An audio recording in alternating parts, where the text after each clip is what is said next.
Yurii, co-founder of Wallchain. Welcome. Hey Peter, happy to chat today. Thanks for having me. Yeah. Um, Before we get into what you're up to at Wallchain, would love to hear about how you got into crypto. And I'm specifically interested in, how come you stay? Sure, happy to share all the story. So I guess we can start from like 8 years ago when I met my co-founder Max, when I was doing my master's in computer science, and Max was doing his PhD in machine learning. We both were like technical all our life, and worked closely. Uh, After studying, we got into like Google, Facebook, Y Combinator, and I actually bought my first crypto in 2017, BTC and ETH. It was local highs. Then I turned it to some ICOs, which was a great lesson for me, not a great investment. And later in 2021, Max and me, we started building full time on chain. We started with MEV bots, basic arbitrage bots, getting more and more advanced, and later it became a B2B MEV protocol, which later became one of the most used MEV protocols, integrated by PancakeSwap, QuickSwap, and many other DEXs. And at the peak, we had more than $2 billion monthly volume. And continuing from that, we were like fully MEV guys, and we switched completely from that like a year ago, and we switched to BTC products, and we were analyzing the market, analyzing what's happening with B2C products. And MEV is more like finding inefficiencies, gaps where something can be done better. It's not easy, it's challengeable, but it's doable in MEV because everything is on chain, it's transparent. You can check the formulas, everyone exchange with some formula. And in B2C, it's a lot about marketing, attention, and a lot of humans interacting with each other, and it's not on chain. And it has so many inefficiencies, so many gaps. And we decided that here, that's the place where our attention has to be. That's where uh, there is an enormous room for improvement here. Yeah. And that's how we switched to Wallchain Quacks. Now, MEV is minor extractable value. Is that Yeah. correct? Okay. The And minor extracted value, it was like one of the first definitions. Later it became like maximal extracted value because that value became extracted by many participants, many players of the order yeah. flow. Now, in your work with creating MEV bots, I mean, I'm curious about what kind of human psychology you learned um, in as you develop that product um, to take away some of the inefficiencies in yield, um, and how is that helping you as you're building Wallchain now? Yeah, so one of the learnings was if there is an inefficiency, if there is something to be extracted, it will be extracted. There are too many sophisticated players and they're watching closely everything and they extract every tiny bit. If there is it's 1 cent to be extracted, it will be extracted. And the game there was to make sure that those extractions goes to the right hands, those who create the order flow, those who is the originator of the order flow. So we were building a more fair solution. Instead of some unknown sophisticated bots, we were extracting value back to originators, back to users, back to liquidity providers, back to the DEX, back to the app. And now with our learnings in 2024, the value is extracted by many players, and weird thing that it's not really known, and you cannot do some sort of back testing because it's all under the table deals. Like there are a lot of players in the market, people with influence, brands, projects, protocols. Uh, they all want some attention because like attention is fundamentals. That's in our Twitter bio. Uh, to back it up, like there are projects that have great product, earning enormous having like enormous revenue, but the token is down only because they didn't play their like token attention game quite well. And we all know tokens that have like billions in valuation, and they have literally zero product. They're purely playing with attention. Attention is fundamentals. Some say that attention is a new currency, but it's actually been a currency for hundreds of years. Because there is like an old saying, pay attention. I mean, it's not like a saying, it's just a phrase that I pay attention. So you basically pay with your attention everywhere. When you like watch something like as a current podcast, when you're on some Twitter or other social media, you always pay with your attention. And to this point, there was no great tool, great way, great technology to make those attention flows, order flows of attention more efficient, to measure them, to evaluate them, and to reward for them. And now when we have AI so advanced and crypto, we can make it happen. I hadn't actually thought, you say these phrases and you just don't really pay attention. But you're right, pay attention. I mean, I say it probably once a day at least, pay attention. Yeah. With especially since I have children, hey, pay attention. But now I'm going to think about that and really reflect on that. So let's talk about Wallchain and transition to what was the original problem that you guys saw that led you to develop Wallchain as a solution to the problem? Like, what was the main problem? Yeah, so in 2024, we experimented with different problems. We were doing a lot of market research, talking to hundreds of users, reading, writing a bunch of stuff, and like we were in B2C. So we had to explore the B2C landscape. And in parallel, to make a better research, we have created our own crypto Twitter analytics tool. And we made it a Chrome extension, which we used internally. Then we shared with a few friends, got a close circle using it, got some really positive feedback. We decided to launch it publicly, launch it on our Twitter, on a few forums like Alliance DAO and Orange DAO. In 2 weeks, we got 10,000 installs, and currently we are sitting at almost 3,000 daily active users. So it was growing quite exponentially. We immediately thought there was something in it, and we see this tool that helps to measure crypto Twitter, gives you a single most important piece of information when you scroll Twitter, and we combine it with the problems that we faced ourselves, which is building a consumer brand, talking to like KOLs, influencers, trying to build some content strategy,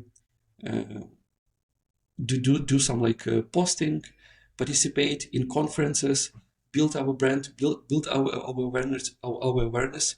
It's a huge challenge, especially for us, since we were not experts in it. We were building an MEV B2B protocol for more than 2 years. We had like 7 customers, and we didn't really need anyone to know about us.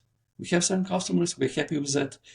And now it's B2C, and now we see marketing. And now with our previous experience, we see how we detected some inefficiencies, and we see similar inefficiencies in it. Because, for example, on chain, if you have some token A, I have token B, we exchange those tokens with some known formulas like Uniswap v2, Uniswap v3.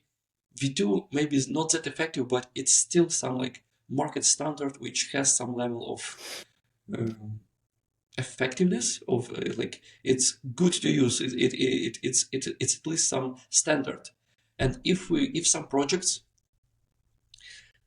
they want to bring their awareness, build their brand, increase their mind share, they hire a lot of marketing people, marketing managers. They do some deals with KOLs, influencers. They pay for some advertisements, they pay for some marketing, and it's usually so inefficient. And a lot of middlemen take huge cuts, and you don't have control over the results. So you pay ahead some enormous amount of money. Like marketing has been one of the biggest categories expenses for crypto startup, because like brand in crypto is the biggest moat, because everything is permissionless. You can fork any protocol, launch it, you have the technology. and everyone can easily switch, and it's constantly improving. And brand is actually like the biggest mode. Most of the exchanges, they have like the same functionality, wallets have the same functionality, but people trust other people trust teams, people trust brands.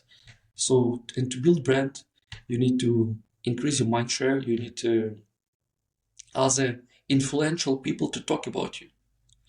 So you find like some VCs, KOLs, influencers, projects make under the table deals, and then they don't know what to expect. They sign the contract, and many times both of the sides are not happy with what's going on because the project doesn't have control over the results, and influencer has some strict contract which he has to follow, and it kills creativity. And they must basically like shield this project for some period of time, which looks fake, which looks inorganic, and it doesn't deliver the result that was expected. Yep, and with AI and crypto, it all can be measured now. With the tags that we developed to analyze the influence of crypto Twitter accounts, you can better analyze what value, what can be delivered from specific influencer, from specific KOL, and it might maybe not only like influencer in those terms, it's just a person with influence, which is often a founder, some founder or VC, or just some expert or researcher, journalist, and so on. Yeah, if it answers your question. No, that's helpful. Let's transition to the product. So Wallchain Quacks is a product you guys launched with, and it sounds like the one of the main problems was, or the opportunity was that in crypto, brand is everything. It's one of the biggest moats because everything can be forked. People become loyal or more. They become loyal users of a specific brand. Um, and so it sounds like you developed Wallchain Quacks to be able to quantify attention, and be able to help marketers and brands, harness that attention. So tell us about Wallchain Quacks. Like how does it help crypto projects better understand mindshare and harness that attention? Or if there isn't attention right now, how do they get that attention through Wallchain Quacks? Yeah, so the goal with Wallchain Quacks is to build the most efficient solution for influential people, for influential individuals, to leverage their influence. The most efficient, the best way for them to make a use of their influence. For example, if someone with an influence, they can write about some technology, they can write about some project. If they want to get rewarded for that, they need to go and somehow connect, find a warm intro with that project, talk to them, make a deal, negotiate the deal, sign a contract again.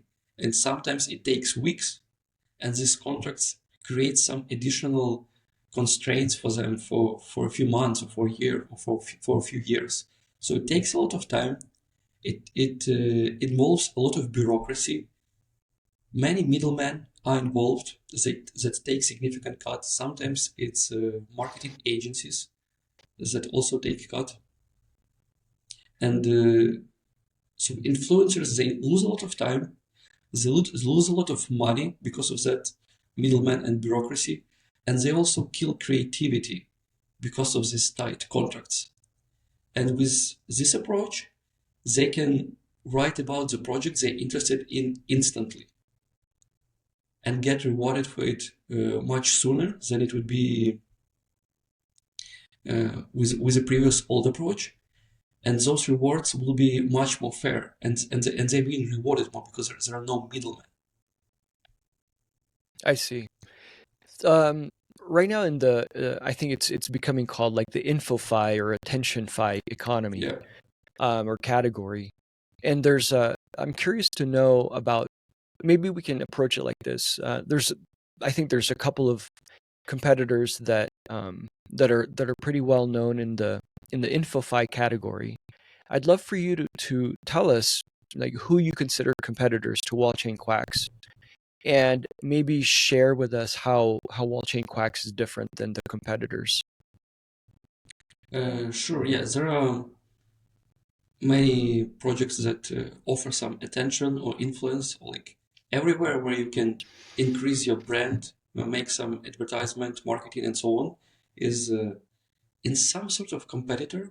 But I guess we are too early to be into like competing with each other. It's more about creating the market with a better technology, and we want everyone to grow in this space and everyone to embrace it. It's not that much about competition, but more about creating a new market and taking different places in that market. And if we like answer your question about what makes us different, what sets us apart, how do we see ourselves in this market? We don't focus on differentiation for the sake of it. We're building for utility.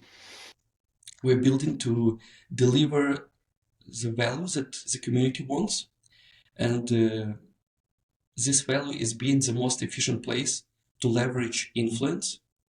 And if we go deeper into the details of the product, we can talk about what specifically makes the product different. And when we talk about the product, it's the content. We want to keep the content organic and don't change the style of user posting. So at any way, we don't want users to make it look like shilling or like some artificially sponsored content. We don't want to change the style of posting of users. Additionally to that, that's the first point. Second, we eliminate all of the spam, bot, automations. So humans read and they also write. So people don't compete with bots. There are accounts that post reply every like 5-10 minutes, and it's impossible for a person to compete with those like automations. So we eliminate all of that. Third point is loyalty, or we can also say consistency. For example, if someone has been posting about some project for a year, they should be rewarded more to continue posting about it, rather than someone who has been posting about it for a week. In this way, we prioritize loyalty and consistency, so people don't change their opinions like every week, and like people lose trust, and we are like all in a chaos marketing shilling landscape. Point number 4 is on-chain footprint. We will take into account on-chain footprint, which means that if someone has big volumes on some protocol, a lot of transactions, the public opinion of this person is valued more than someone who has never used that protocol. So the person may be not that popular, the account may be not that big, not an influencer or something, but he's really a power user, and his opinion matters much more. That's the fourth point.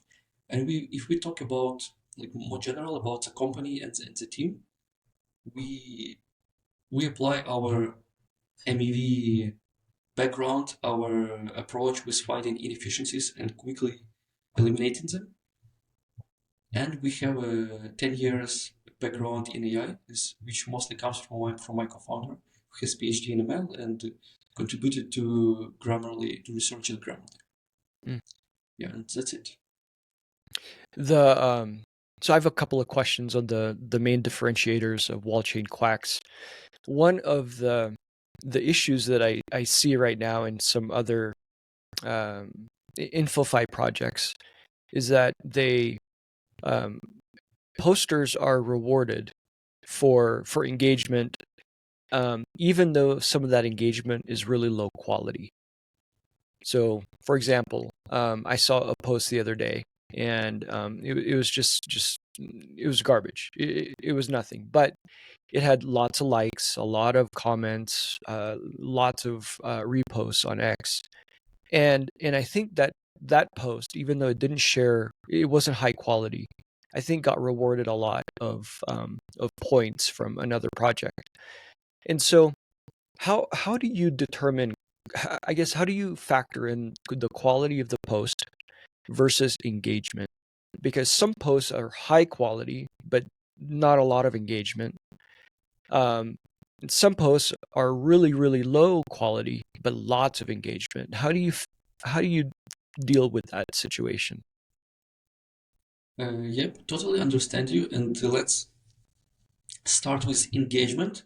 So why engagement is highly rewarded? Because if people interact with this post, with some post, even if it's like some meaningless uh, clickbait or something like that, or provocative, it brings distribution because people comment, other people see that other comment. If it's high quality people, it brings distribution.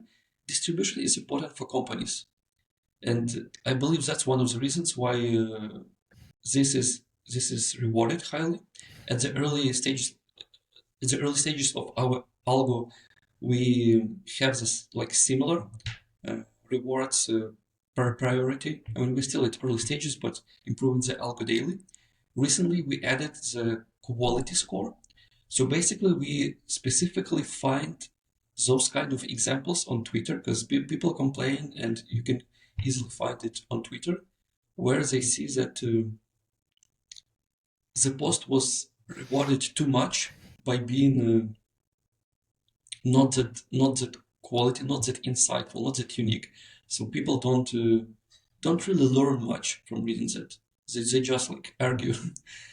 And there are posts that our researchers find quite valuable, or other people find valuable, but not many engagement on it. So we specifically train our model to take additionally quality into account, and the structure of it, and how like insightful is the content of the tweet. And is your is the one of the primary channel right now that you gather that you measure attention on, or are you also looking at different channels?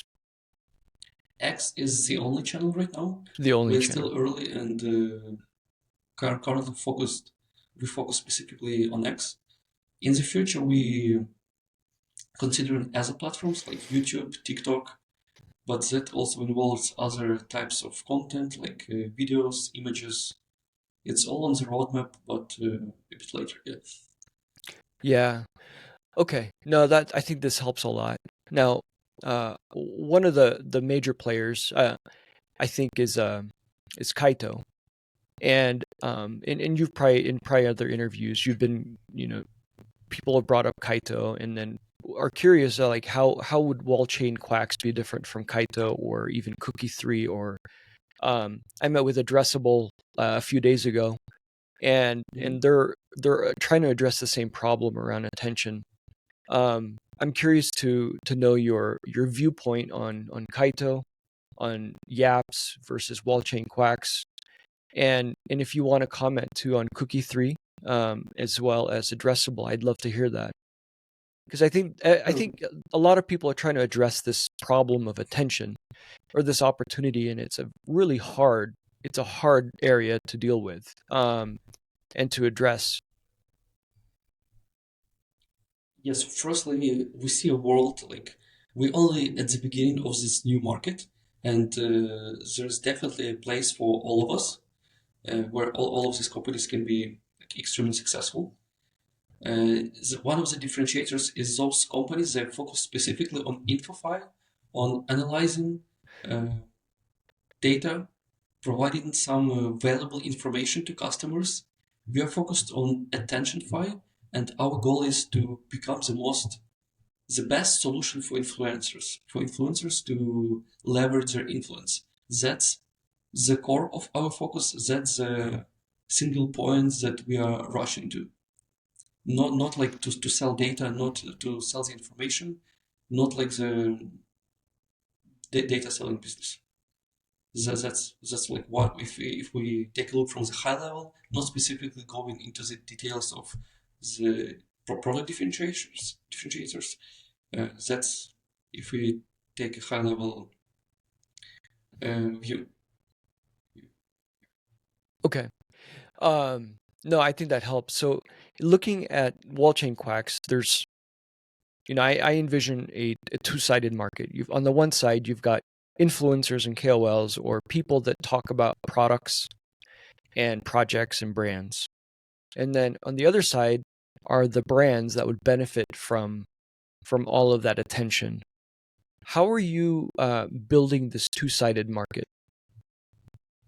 Yeah, so it's a classic kind of chicken and egg problem of a marketplace where you have influencers from one side, and influencers want to go to a place where uh, there are projects, protocols that they like, and brands, projects, they want to go to a place where there is a lot of influencers. So currently, we started with influencers. I don't really enjoy the word influencers because many highly influential people don't really consider themselves influencers or KOLs. They're just like experts in their niche. They just like writing what they think, and it turns out they are leaders of opinion. So how I approach it, we're not rushing to partner and to launch with projects with brands because we really want to keep it tight and extremely high bar. We want to partner with remarkable projects, utility focused, those that have high room for growth. So not only projects that are like on top of mind that everyone is knows already about, but projects that have great utility that are really solving some problem, but they're not really known. So they have the biggest problem for brand, and this would be the best solution for them. To grow their brand organically. So how we approach it? We launched our beta test on the 19th of February, like a private closed beta. Send invite to a few people. Got like 40 people in 5-6 days. Not much, but we're like trying to keep it tight because we're still in closed beta. We're still iterating on our algo. We're still improving the product itself, UI, UX. Then we invited a few other folks like Adam Hollander and other people who started sending a few invites to other people. And one day we started growing rapidly. We started getting like notifications on Twitter every second. And we see on the graph how users are joining like every 10 seconds. And overnight we grew from like 40 users to 30 highly influential people on crypto Twitter. It was a long night for us, barely sleep. And the day after that we grew to 600 people. And then we decreased the invites because we're actually not ready to that growth. We're still in closed private beta test. And our current goal is to polish the product, to make it look smooth, to make the onboarding optimized as much as we can. There is literally not much in the product right now. It's like on board, sign up, claim your quacks for the last 30 days, and that's it. Leaderboards are coming like the next week. So we already have like more than 800 highly influential crypto Twitter individuals. And yeah, that's what we have right now. Planning to add more features to it. Leaderboards, community leaderboards, like leaderboards for some other topics, not specifically for projects or protocols, but some like narratives, technologies, and expand from there and later add some remarkable projects. We also focus on projects from Alliance DAO and Orange DAO because we are members of that members of these DAOs, and they've been our early supporters. And we find many projects from these DAOs quite remarkable. Hey, let's talk about Alliance DAO really quick since you brought it up. Um, I think many people are familiar with Alliance DAO and Chao Wang and Imran. Um, Tell us about your experience at Alliance DAO and how have they been helpful to you as an early supporter in projects? Sure. So firstly, it's been the most helpful investor.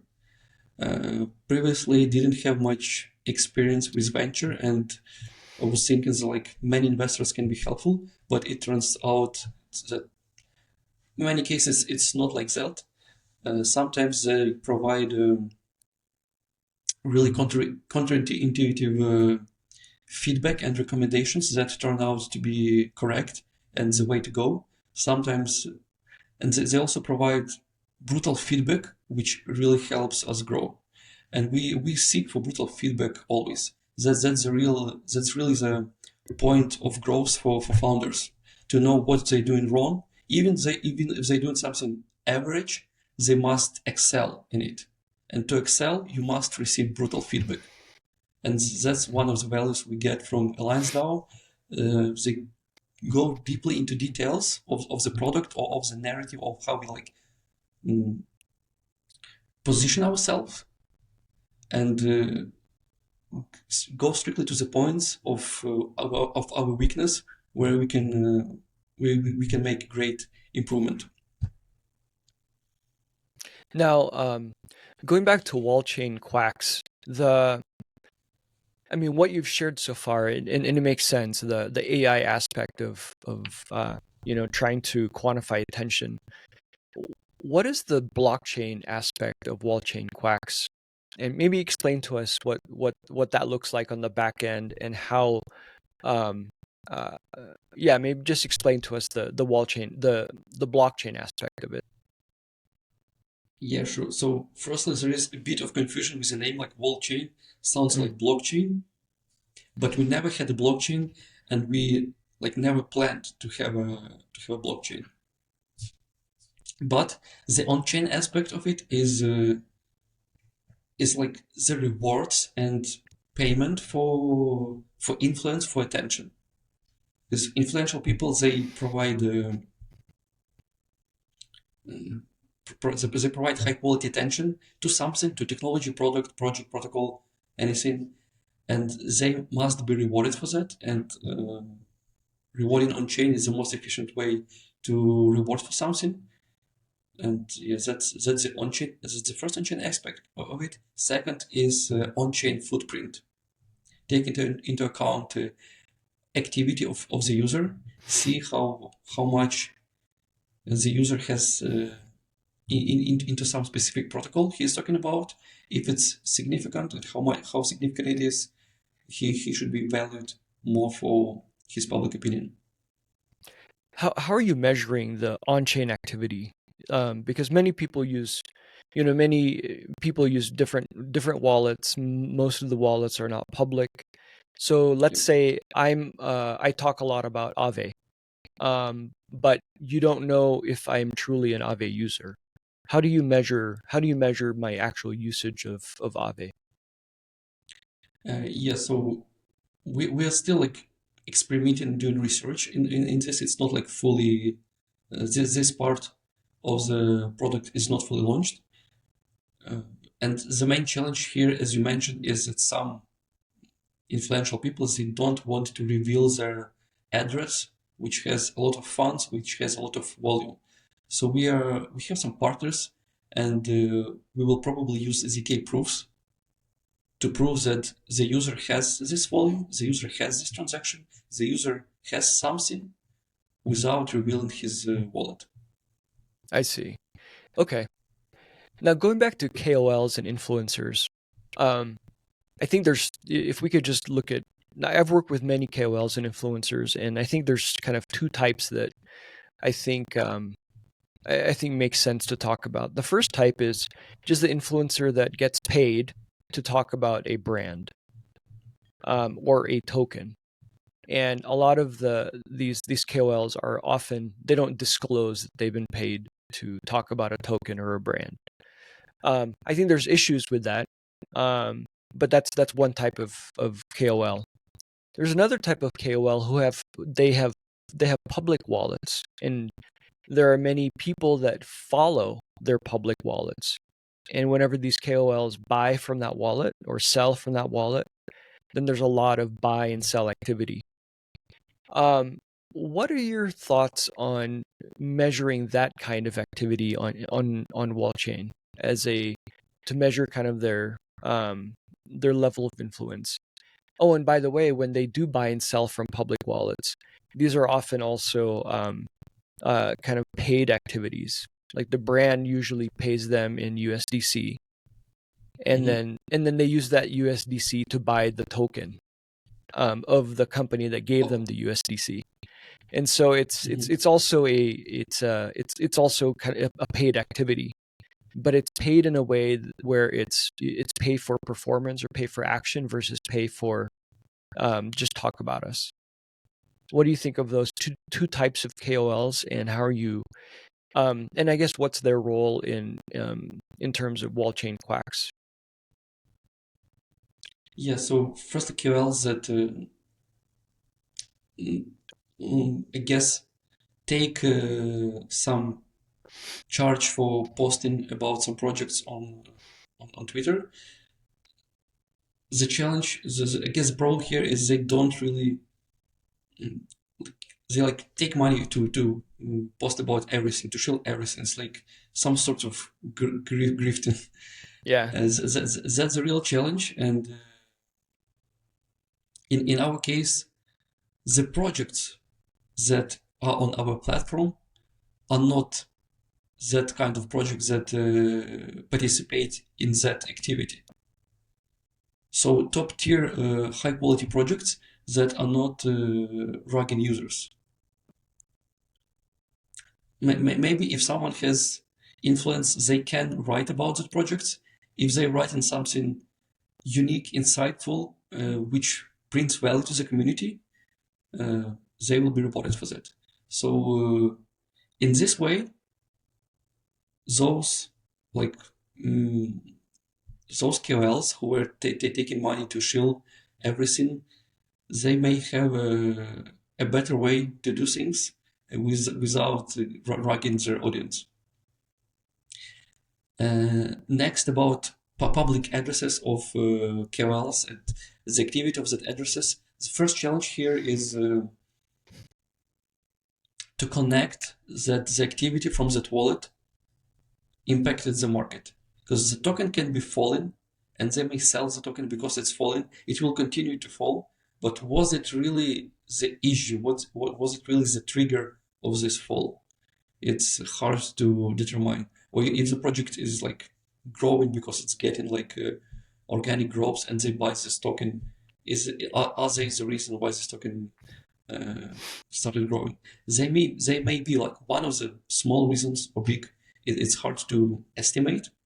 One of the community requests that we got is to add something like a caller badge. If someone is a good caller or a bad caller, what Mm. calls he did well, what call like calls performance, what he posted on Twitter about some asset, some token, and how it performed after he has been bullish or bearish on it. And analyze this data and show it next to the rank of the user. That's something we are considering. It's on our like backlog, but not in high priority in the upcoming weeks and months, because we're really narrowly focused on building the most efficient solution for influential people. Yeah. Okay. Yeah, uh, I mean, I've personally seen, I'm in a few trading Telegram groups, and some of the calls that are made in these Telegram groups, they'll make a call, the Telegram group moderator will make a call, and literally you see it in the chart how it just goes up, like almost immediately after they make the call. And so there seems to be a really high correlation between, at least in some of these Telegram groups, the call and then the performance of the token. And then of course, after, there's a decay, you know, 2, 4, 6, 12 hours later, there's a decay. But the immediate impact from a call in some of these Telegram groups up to maybe 3 to 5 hours after the call is really meaningful. And so I'm curious about Mhm. how do you measure that? And that's a kind of a different type of attention, because it's not about really what they say, but you also see it in their wallet. Like they say it and they also buy it, and Mm-hmm. the evidence of it is in their wallet. And so and I haven't seen that type of attention being quantified yet. And so I think that might be an interesting area to look into. Can I wonder what exactly would you want to quantify here? I think what you said is the quality of the caller. Mm-hmm. If they made five calls, how many actually, um, what was the impact of each of those calls, um, and the gravity. How what was the the the FDV increase after the call.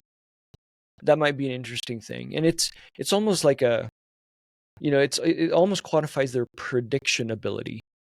Um, Mm-hmm. but it's also attention. It's because they're calling attention to a project or a brand or a token that might not have a lot of attention, but there's potential. So I don't know. I think it's a couple of those things. It's both Yeah. attention. It's also predict the Buying power? How much buying power buying is it going? power. Yeah, something like that. And so it's an interesting area. And it's very niche because it's mainly in these Telegram groups. It's not even on X. It also shows up on X, but it first shows up in these Telegram groups. When it shows up on X, it's almost too late. Mhm.